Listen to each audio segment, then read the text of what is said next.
What the f?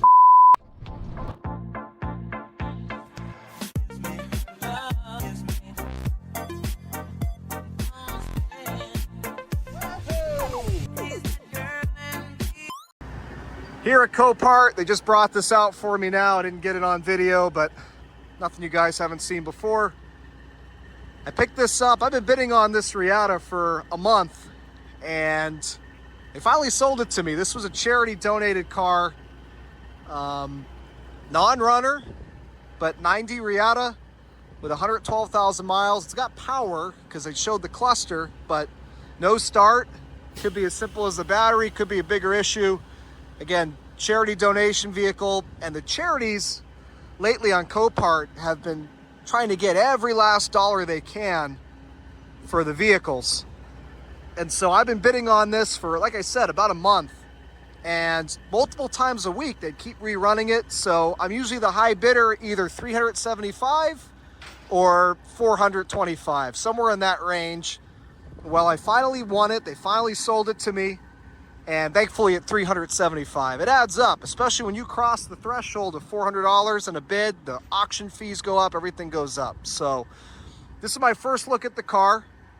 Again, they just brought it out here. I knew in the pictures I could see that the paint had clear coat damage. Obviously in person, as I expected it to be, it's worse than it looked in the pictures, but I was already planning on the car needing a paint, re-clear. Maybe you can get away with sanding off the hazy clear and just respraying it, kind of a DIY at home job, because the sides of the car look pretty good. Let's see what we got here for tires. Got good tread, and let's see what we got for a date code. 2018, so not too bad. They're definitely still usable. The thing I saw that concerned me a bit is this. Why is there a bungee cord, two bungee cords hanging from the exhaust hangers underneath the car? Oh, you know what that could have been? They could have had a car cover. I bet you that's probably what it was. Because I see the catalytic converter, and I also see it's nice and clean underneath. There's no rust really at all. Nice and clean. So the inside on this Reatta, I could see in the pictures on Copart that it wasn't perfect. Again, it's a 112,000 mile Florida car, so it's got some sun wear, but definitely not the worst I've seen. The driver's seat, really only a little bit of wear here on the bolster. The bottom half, no wear through at all. So whoever owned this car must not have been too heavy. Let's get the hood pop released. There it goes. And again, just typical Florida damage from the heat. And then you've got an access panel on these cars. On the Riviera, the Reatta, the Tornado, you got an access panel each side of the little center console tunnel here. We'll try to put some power to this thing in a minute, but I am gonna have to go inside and get the title and stuff. But I wanted to get a quick first impression. I saw at the dash had some cracks. Again, I knew I wasn't getting a perfect car, but Reattas are only getting harder to find. I haven't had one in a number of years. I used to have an 89 with the touchscreen, VIC screen, and a sunroof, which was really rare. Now, there was no picture on Copart of the engine bay. They took a picture of the hood shut. Maybe they had a problem getting the hood open. I don't seem to be having the same problem. The legendary 3800. Well, the battery's disconnected. You know what? They had to put power to it though, because how would they have shown the cluster? I've got a wrench with me to snug this up, but let's check the important things. We've got oil, it's the right color. Looks pretty tidy in here. Except what the heck is this?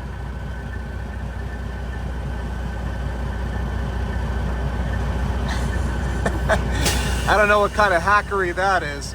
This has had some brake work done with the brake lines, and I wonder, this being a 90, I can't remember if this would have had the Teves, the Bosch ABS brake system, and I feel like 90, maybe it still did. I know the earlier cars did.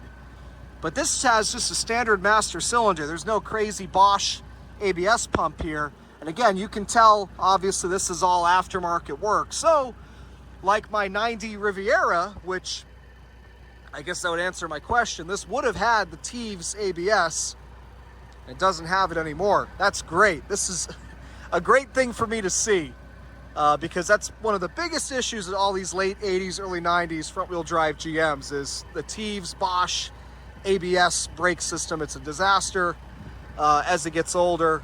And this car, like my 90 Riviera that I bought from this Copart, except on that one I could tell in the pictures, but this has had that removed and just now has standard brakes. Got a little bit of, they've replaced some vacuum tubing. I don't know about this. This is really bizarre, and I'll have to think about what the heck that would even control. But that's what you typically see on these late 80s, early 90s GM cars, is there's always some electrical hackery, because that was kind of the problem that these cars had. They had a lot of problems with the electronics. The drivetrain, bulletproof, the cars are well built, quality materials, but they had a lot of electrical problems. So you'll always see all this extra hack wiring in these cars, and it actually is the reason that one of my Tornados caught on fire, because there's just always this crap, and it sucks, and I would prefer not to see this stuff, but I can't say I'm too surprised. Got a more recent alternator.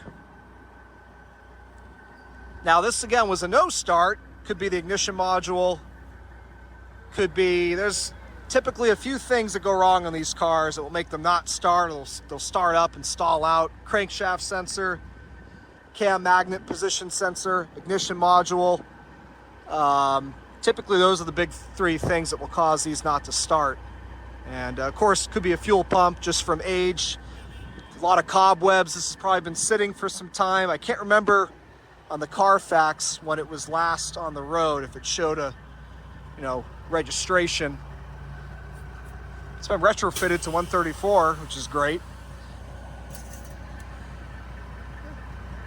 Decent color on the transmission fluid. It's not brand new fluid, which sometimes I prefer to see it a little bit aged, because that means that someone didn't just change it recently to try to resolve an issue with the transmission not shifting correctly.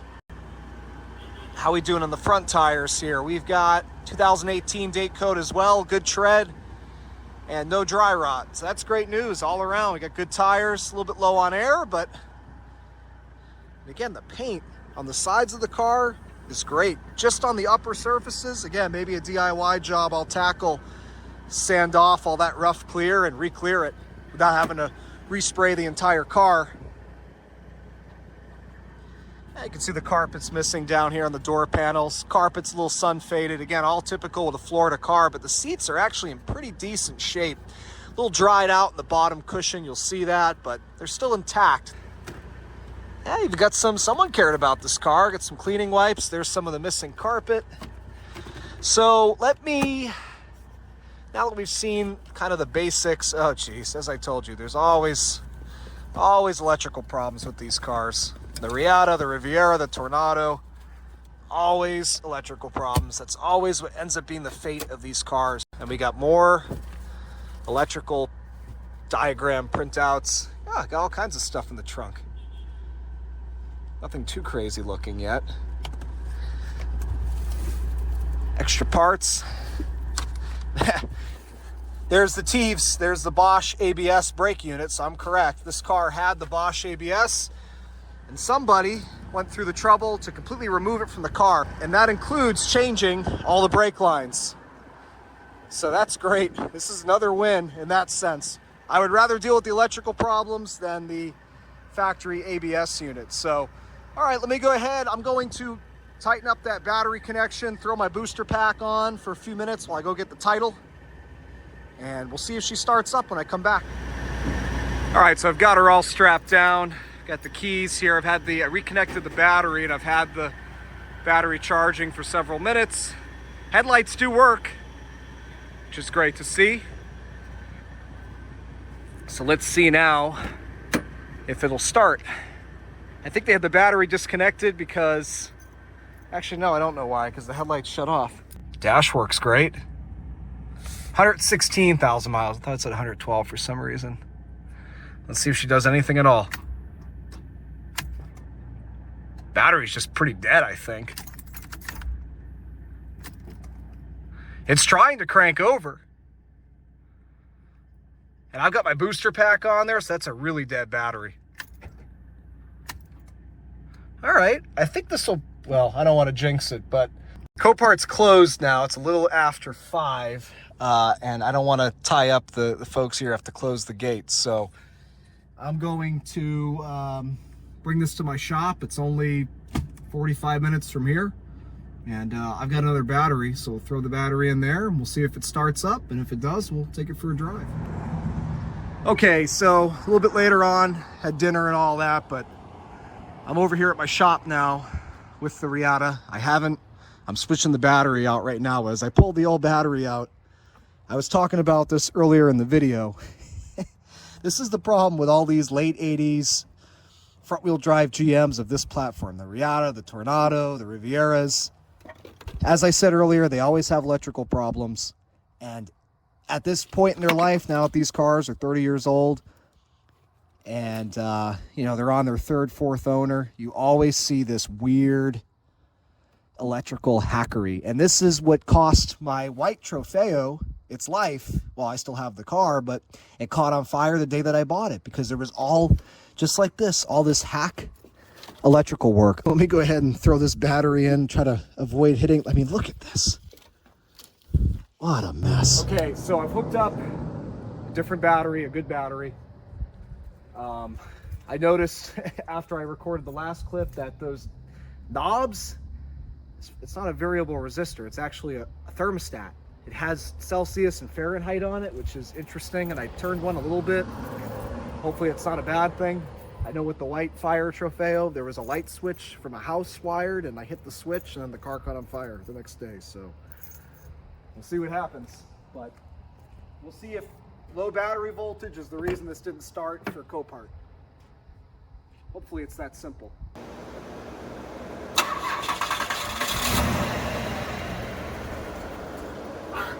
Celebrated too soon, but it does start. Turn off the client.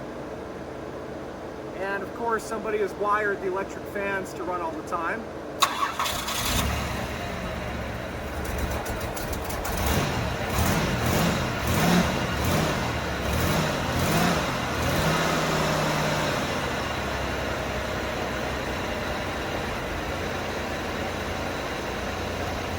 Get another vehicle I bought from Copart that was listed as a non-running vehicle that runs.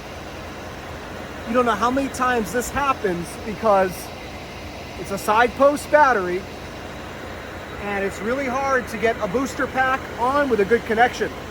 As we saw when I was at Copart, my booster pack is fully charged.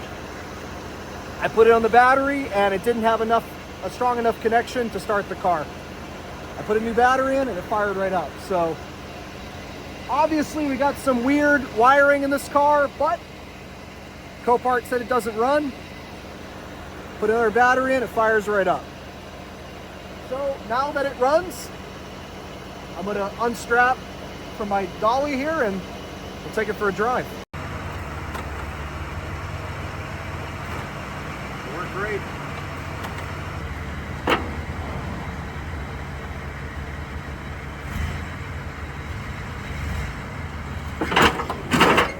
No brakes, low brakes, but I noticed the brake fluid was low, so that might explain that. And I don't have any brake fluid here, I don't think. Yeah, the brakes don't work too well. That's me with my foot on the floor.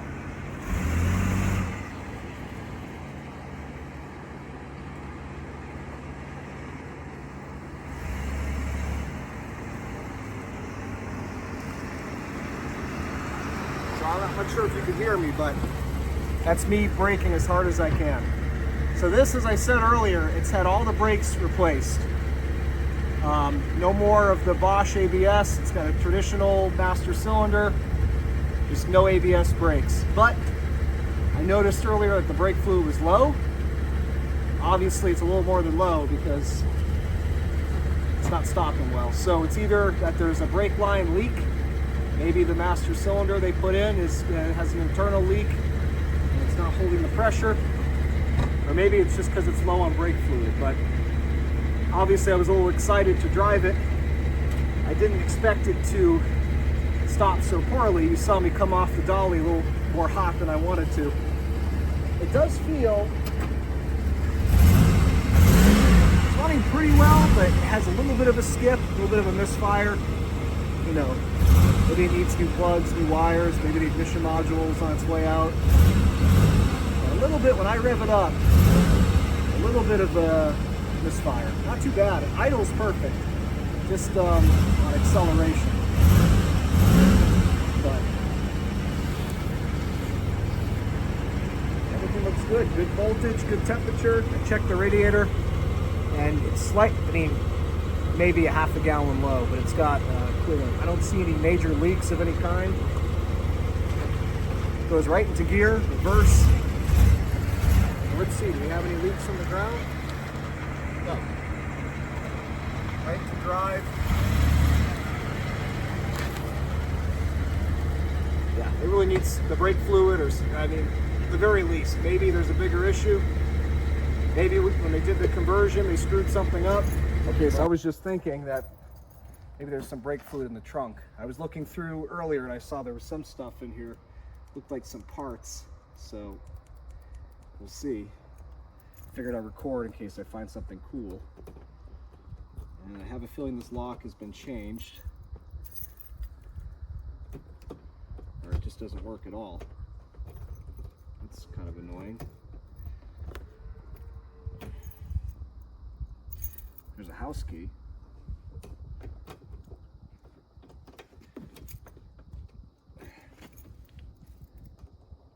Oh, that lock is totally broken. I can see one of the springs from the lock, and I shouldn't be seeing it. Okay, you know what? I'll go through the little access thing here and see if I find any brake fluid. I got a glimpse of this earlier, but I didn't look at it too much. This is, you can do an onboard diagnostic with the digital dash. It'll tell you all the problems with the car. So this is from the Reatta, one of the Reatta enthusiast websites. So this guy obviously cared about the car a little bit. Didn't just have it as transportation. See all the different diagnostics you can do with these cars without any sort of computer. The car's computer does it. A lot of GMs of this era will do this, even the sedan DeVille's with a digital dash. And here is the original Bosch ABS. You can see how much more complicated this is than what's in there now, even though I still don't have brakes, ironically, but I guess maybe they had this one rebuilt at some point. That's typically what people do. It's way too complicated. There's still brake fluid in this thing. A temporary tag from 2002 for make, I think it says Buick. Yeah, I guess for this car 20 years ago. I think I could still use this now. This is 2020. This is 2002. Somebody screwed up there. And that's when this guy bought this car, and I looked at the title I got from Copart. We had it for about 4 years now. Okay, I'm gonna, as I said, I'm gonna look around my shop, see if I have any brake fluid. I don't keep much here. If I don't, I have a little bit of a problem, because with the brakes the way they are, I'm not putting this back on my dolly, because I'll go right into my Escalade. So probably have to leave this here tonight, take something else on. So I don't have any brake fluid. I'm noticing now the temperature is climbing a little bit. I did see that the coolant it didn't look really that low, but obviously it's climbing a lot of it actually. Let's see how hot that gets. I might have to shut it off. Let's see, maybe as I start moving it'll cool off a little bit. Coolant a little bit low, maybe it's a little bit more low than I thought, but at this point we're just gonna roll with it. If it gets to the hot, obviously I'll shut it off. See how she drives, as she shifts. Okay, it's coming down on the temperature.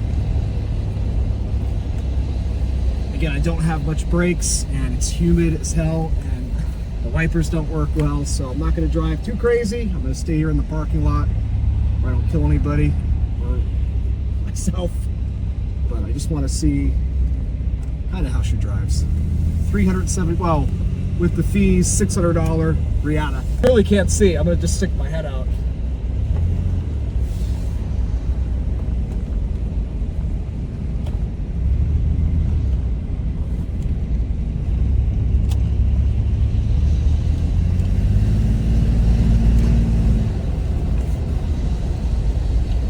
Again, it does have brakes, just not much.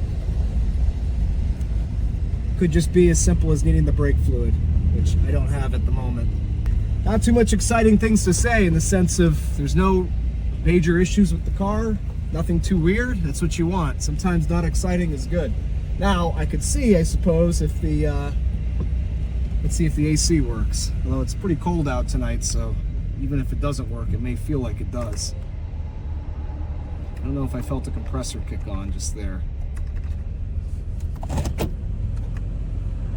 This is blowing lukewarm. Oh, I do hear the compressor actually, but it's clicking. It's low on Freon. So, all right, might have a small leak somewhere. That's good that it actually does work. Okay, we got audio. Ooh, she's getting pretty hot now. Okay, I don't want to overheat it. So obviously we've got a problem with this keeping temperature. I did notice when I first started it up that the electric fans were running right away. I don't hear them now, or now it's off, but maybe there's an issue there. And this is pretty funny how they tied this up here, but obviously I just need to get the kit and re-glue it to the window. I looked in here earlier. Speaking of the kit, they have the kit right here, so I guess he was just afraid to do it. That's great. I'll do that. What else we got in here? It's just a registration. No, this is a service receipt. Let's see. For, as I said earlier, electrical problem. This was recent. This was like 300 miles ago. What was the date on this? 2021. Yeah, they didn't drive this thing much at all. This was now almost 3 years ago.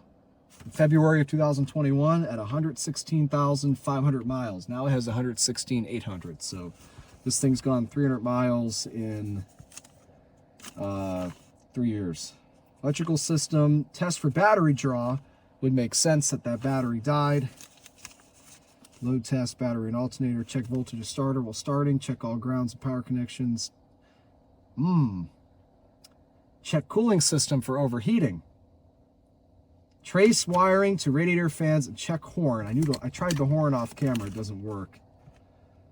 Note horn relay disconnected. Horn pad bad. Yeah, that I can see.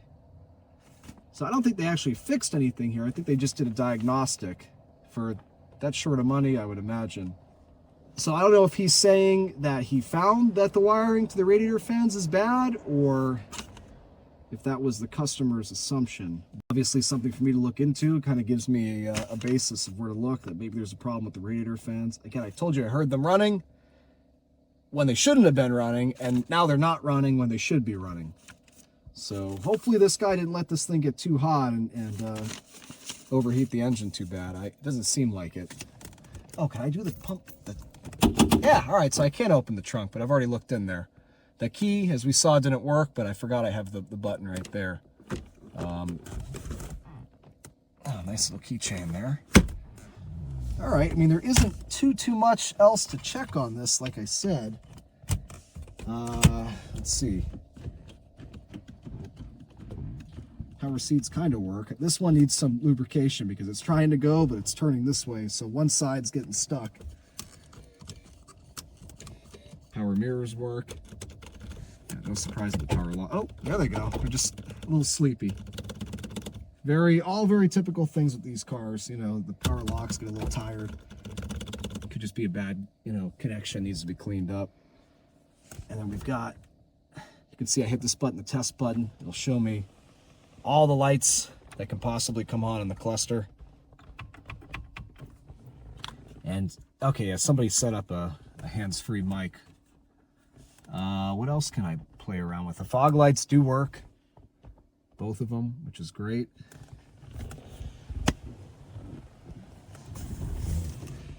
I guess that's it. There's nothing more to check at this time anyway. Obviously, I don't think the issue, well, with the brakes, hopefully it's just low brake fluid. Obviously the brake fluid has to go somewhere, so maybe there was a small leak. But at least I want to get some brake fluid in this car and see that it actually stops well. I'm sure it will. And then I got a problem with the cooling system. And maybe I just need to turn the thermostats down that I found in the engine bay. Turn them down to a lower temperature and the car will run cooler. That is the most bizarre thing about this car. The wiring, I don't know what the heck they were trying to accomplish there. You guys let me know when you see that, what you think. I can't even wrap my head around it. But that's pretty much going to do it on this car for this video. Obviously, there'll be a part 2 where I figure out these little issues with the car. Try to do that sooner than later, but I got a lot of other projects I'm messing around with right now. I might table this one for a little bit because the important thing is it runs. Again, the worst thing it could have been with this car, the fuel pump. I mean, these are so reliable. Ignition module, cam magnet, position sensor. Fuel pump would have been a pain in the neck because the tank drop on this car. But thankfully it was not that. It starts right up. Yeah, now the temperature is in a safe range. So I guess that will do it on this car for now. We'll keep part 1 short and sweet. Thanks for watching, guys. I hope you enjoy this one and keep an eye out for part 2.